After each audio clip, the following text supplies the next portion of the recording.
And you deal with many couples, I would imagine. Yes, we do. What are some of the common questions you have when people are coming to you to get a nuptial agreement?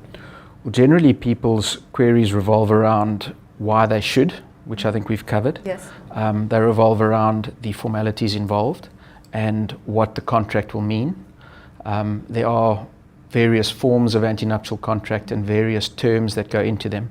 Some of them are very simple and they range through to some very complex agreements depending on the parties' estates.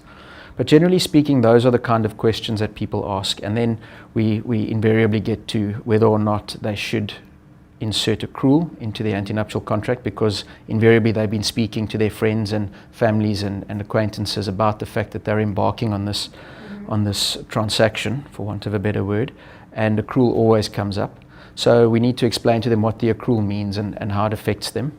And I guess a nice way of looking at it is that the two of you are entering into a union, which is a romantic affair, which is something that should be as little commercialized as possible.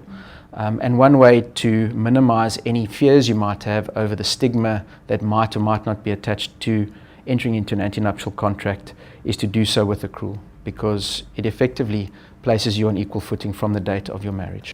Okay, and if you have to give a piece of advice to any couples looking to draw up a nuptial agreement, what would it be? I think that the best advice anyone can give you is make use of the antenuptial contract as a vehicle for planning. Mm-hmm. Don't look at it as a detriment to the romantic nature of your marriage, and don't look at it as a purely commercial transaction planning for the day that your marriage ends. It is a very valuable tool for estate planning purposes and to protect both of you from the outside world. So effectively, it certainly shouldn't be viewed as a negative, and it should assist you to plan your future effectively.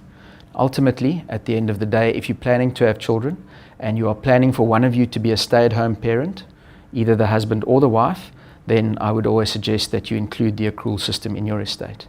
If you're both career-orientated and career-driven people and you're not planning to raise families and you're not planning to have one of you stay at home if you do raise families, but you both plan to be commercially active throughout your commercially active lifespan, then accrual becomes somewhat secondary in nature, and you can make a judgment call on whether or not you wish to include that or not from a purely romantic or otherwise point of view.